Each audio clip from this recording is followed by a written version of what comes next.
नमस्कार मित्रों, desire point channel के इस नए वीडियो लेक्चर में मैं हूं अमित दुबे और आज के इस वीडियो लेक्चर में हम अध्ययन करेंगे कक्षा 10 की NCERT मैथ की प्रश्नावली 3.1 का। इस प्रश्नावली के पहले और दूसरे प्रश्न को हमने अलग अलग वीडियोज़ में बहुत विधिवत ढंग से समझा है। इस वीडियो में हम तीसरे प्रश्न का अध्ययन करेंगे। अगर आपने पहले और दूसरे प्रश्न को नहीं देखा है तो आप हमारे चैनल की प्लेलिस्ट में जाइए, वहाँ पर आपको क्लास 10th की मैथ की एक प्लेलिस्ट मिल जाएगी। वहाँ पर आपको सारे क्वेश्चंस एक सीरीज में मिल जाएंगे। आप जाकर पहले और दूसरे प्रश्न का अध्ययन पहले करके आइए, फिर इस वीडियो पर आइए। वीडियो शुरू करने से पहले मैं आपसे प्रॉमिस करता हूँ कि यह वीडियो बहुत ज़्यादा लॉजिकल और बहुत ज़्यादा ईजी होगा। तो चलिए अपने वीडियो पर चलते हैं। प्रश्न है कि 2 केजी सेब और 1 केजी अंगूर का मूल्य किसी दिन 160 था। पहली स्थिति ये हो गई। और दूसरी स्थिति, 1 महीने बाद 4 केजी सेब और 2 केजी अंगूर का मूल्य 300 हो जाता है। दूसरी स्थिति ये हो गई। अब इस स्थिति को हमें बीजगणितीय तथा ज्यामितीय रूपों में व्यक्त करना है। तो चलिए देख लेते हैं। सबसे पहले हम लिख लेंगे, माना 1 केजी सेब का मूल्य x तथा 1 केजी अंगूर का मूल्य y रुपये है। अब इसके बाद हम क्या काम करेंगे, हम लिखेंगे प्रश्नानुसार, यानी जो प्रश्न कह रहा है अब हम वही काम करेंगे। प्रश्नानुसार लिखने के बाद उसने कहा कि 2 केजी सेब। अब भाई 1 केजी सेब का मूल्य x रुपये, इस तरह से समझिए जैसे 1 केजी सेब 2 रुपये का है तो 2 केजी सेब कितने रुपए का होगा, उसी 2 में 2 से गुणा कर दीजिए, पता चल जाएगा 4 रुपये का ना। तो कहता है 2 केजी सेब, 2 केजी सेब यानी 1 केजी तो x रुपये का है, 2 केजी कितने का हो जाएगा 2x। उसके बाद प्लस 1 केजी अंगूर, तो 1 केजी अंगूर का मूल्य तो हमने माना है y, तो हम लिख देंगे भाई y कितने का है दोनों मिलाकर 160 रुपये का। ये पहली स्थिति है। अब देखिए करना क्या है कि दोनों में से किसी एक के बराबर कर लेते हैं, जो स्वतंत्र हो यानी जिसमें कोई गुणा ना हो उसी के बराबर किया करिए। देखिए यहाँ पे x में 2 का गुणा है, अभी कैलकुलेशन करेंगे थोड़ा सा हमें बटे में करना पड़ेगा, लेकिन y फ्री है तो हम कह सकते हैं y बराबर ये 160 और ये 2x इधर आएगा तो ये हो जाएगा -2x और इसे हम लिख देंगे समीकरण नंबर 1। ये तो हो गया बीजगणितीय रूप, पहली स्थिति तो बीजगणितीय, लेकिन कहता है ज्यामिति में भी बताना है तो ज्यामिति के लिए हमें x और y अक्ष का मान चाहिए। तो देखिए हम एक ऐसे ब्रैकेट बनाएंगे, इधर लिख देंगे एक में x और एक में लिख देंगे y, और इस तरह से देखिए। अब यहाँ पर आपको एक बात ध्यान रखनी है कि जो मैं मान रहा हूँ वही मान जरूरी नहीं कि आप माने, आप वो भी मान सकते हैं जो मैं मान रहा हूँ, या फिर आप अपने मन से भी मान सकते हैं, आप स्वतंत्र हैं। बस एक बात को आपको अपने मनों में रखना है कि आपको ग्राफ भी बनाना है। देखिए अगर x का मान यहाँ पे मान लें 50, कितना 50, तो x का मान अगर 50 मानेंगे तो हम x के स्थान पे 50 रख सकते हैं, और 50 से जब 2 में गुणा होगा तो ये हो जाएगा 100, और 160 में से जब 100 घटेगा तो हमें मिल जाएगा कितना 60। आसान है ना। अब आगे क्या करते हैं कि इसी x का मान लेते हैं 60। अब 60 मान लेंगे तो ये हो जाएगा 2, x के स्थान पे 60 रख सकते हैं, तो 60 में 2 से गुणा होगा तो 6 दूनी 12 120 हो जाएगा, और 120 में से 160 घटेगा यानी 160 में से 120 जाएगा तो हमें मिल जाएगा 40। आई थिंक ये बहुत सिंपल बात है, कैसे किया समझ में आ रहा होगा। देखिए एक बार तो हमने x का मान लिया 50, तो 50 में 2 से गुणा हुआ तो 100 हो गया, 160 में से 100 घट गया तो हमारे पास 60 बच गया, y के बराबर 60 आ गया ना। फिर उसके बाद हमने x के स्थान पे 60 मान लिया तो 6 दूनी 12 यानी 120 हो गया, और 160 में से 120 घट गया तो हमें 40 मिल गया। अब हम क्या करेंगे, इन्हें बिंदु बना देंगे ताकि हमें वहाँ पर लिखने में आसानी हो। पहले x को लिखते हैं फिर y को, तो ये लिख सकते हैं 50, 60, और इसको भी कोई नाम दे देते हैं जैसे b 60, 40। आई थिंक ये बहुत सिंपल बात है। अब दूसरी स्थिति क्या कह रहा है, पहली स्थिति तो हो गई 2 केजी सेब और 1 केजी अंगूर का मूल्य 160 था, ये तो हो गया, इतना करना था, यानी जो कहता है सिर्फ उतना ही कीजिए, बाहर से कुछ नहीं करना। आगे क्या कहता है, 1 महीने बाद 4 केजी सेब और 2 केजी अंगूर का मूल्य 300 हो जाता है। इसे लिखेंगे प्रश्नानुसार। उसके बाद देखिए कितना है सेब 4 केजी, तो 1 केजी सेब का मूल्य तो x रुपये, 4 केजी का 4x, फिर प्लस अंगूर कितना लिया है 2 केजी, तो ये हो जाएगा 2y बराबर कितने में लिया है 300 में। ठीक है। अब देखिए इसमें भी 2 है, इसमें भी 2 कॉमन ले लेते हैं, तो ये हो जाएगा 2x plus y is equal 300।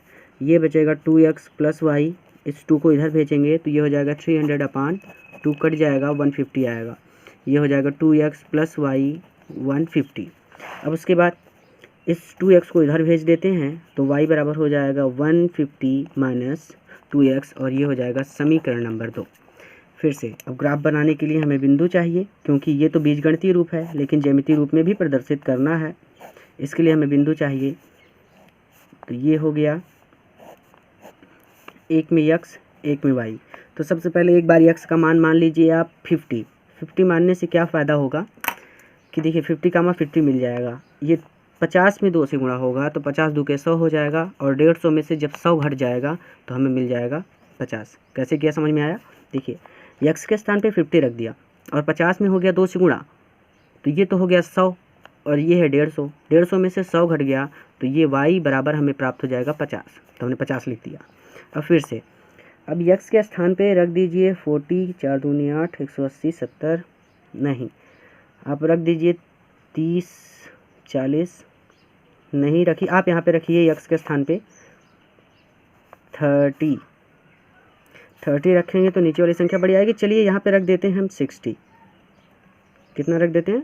60 रखने से क्या फ़ायदा होगा? ये हो जाएगा 6 दूनी 12, 120, और 150 में से 120 घटेगा, हमें मिल जाएगा 30। आई थिंक ये बहुत सिंपल बात है। अब इसको हम बिंदु बनाते हैं। मान लीजिए इसको बिंदु मान लिया ई, तो ये हो गया 50, 50 पहले वाला x और y। फिर इसको मान लेते हैं f, तो ये हो जाएगा 60, 30। ये पहले वाला ये बाद वाला, यानी पहले वाला x होता है, बाद वाला y होता है। अब प्रदर्शित करते हैं ग्राफ पे। तो ये हमारे कुछ बिंदु हैं जिन्हें हमें प्रदर्शित करना है। तो देखिए सबसे पहले हम ग्राफ बनाते हैं। ग्राफ कैसे बनाएंगे? ये हो गया हमारा x अक्ष, और ये हो गया हमारा, ये हो गया x अक्ष, और ये वाला y अक्ष। ऊपर वाला y होता है, नीचे वाला x होता है। देखिए कोई भी संख्या हमारे पास माइनस में नहीं है तो हम माइनस वालों को नहीं बढ़ाएंगे, यानी ये तो मूल बिंदु हो गया भाई।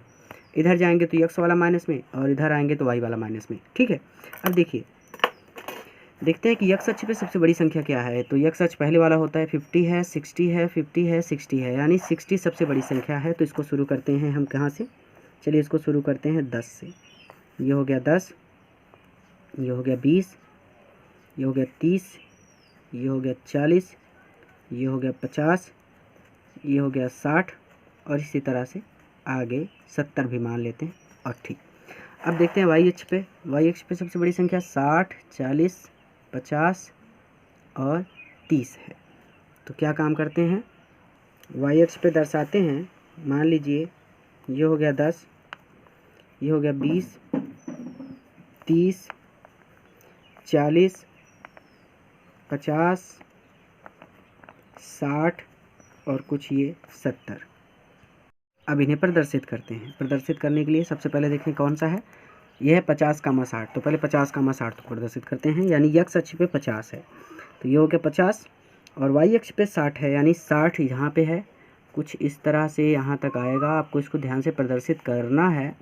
और ये लकीर मत खींचेगा जैसे मैं खींच रहा हूँ, ये तो मैं सिर्फ ध्यान से मिलाने के लिए खींच रहा हूँ। और पटरी रखेंगे तो आपको ये पता चल जाएगा कि 50 और 60 कहाँ पे मिल रहे हैं। ये हो गया, ये हमारा हो जाएगा। और इस बिंदु का नाम क्या है हमारे? इस बिंदु का नाम है ए, जो कि है 50, 60, यानी x अक्ष पे 50 और y अक्ष पे 60। दूसरा बिंदु कौन सा है? दूसरा बिंदु है हमारे पास 60, 40, यानी x अक्ष पे 60, y अक्ष पे 40। तो भाई ये तो 60 यहाँ पे है और y अक्ष पे 40, तो ये 40 यहाँ पे है, यानी ये कुछ इस तरह से आएगा यहाँ तक, और ये यहाँ पे टच करेंगे एक दूसरे को यहाँ पे, और इसको लिख सकते हैं b। यह हो जाएगा 60, 40, और इसके बाद इन दोनों को हम मिला देंगे। इस तरह से मिलाने के बाद हम थोड़ा सा इसे आगे बढ़ा देंगे, इधर और इधर, और फिर उसके बाद जो समीकरण होगा उसका नाम लिख देंगे। समीकरण हमारे पास कौन सा था? समीकरण था y बराबर 160 माइनस 2x। तो ये वाला पहले वाले का हो गया। अब दूसरा है भाई हमारे पास ही 50, 50, तो x अक्ष पे 50 ये रहा, और y अक्ष पे 50 ये रहा, यानी कुछ यहाँ तक आएगा। ये हो गया 50 यहाँ तक आएगा और ये कुछ 50 यहाँ पे आएगा, यानी बिंदु कुछ यहाँ पे हमें प्राप्त होगा। और इस बिंदु को हम नाम दे सकते हैं ई, जो कि है 50, 50। ध्यान से देखिएगा क्योंकि बहुत कम डिस्टेंस है दोनों के बीच में। और उसके बाद हमारे पास है एफ, जो कि है एक्स अक्ष पे 60 और वाई अक्ष पे है 30। तो इसको हम लिख सकते हैं एक्स अक्ष पे 30 तो ये 60 तो ये रहा और 30 ये है, यानी ये कुछ इधर आएगा यहाँ तक और ये वाला कुछ यहाँ पे, यानी ये तो पहले से बढ़ा है, यानी ये बिंदु हमें यहाँ पे प्राप्त होगा। और उसके बाद यहाँ पे हम लिख सकते हैं एफ, जो कि है 60, 30। उसके बाद हम इन दोनों को मिला देंगे इस तरह से। मिलाने के बाद रेखा कुछ इधर और रेखा कुछ इधर बढ़ा देंगे ऐसे। और उसके बाद जो समीकरण होगा, समीकरण हमारा क्या था, समीकरण था y बराबर 150 माइनस 2x। इस तरह से दोनों प्रदर्शित हो जाएंगे। वीडियो कैसा लगा ज़रूर बताइएगा। पूरा वीडियो देखने के लिए आपका बहुत बहुत धन्यवाद।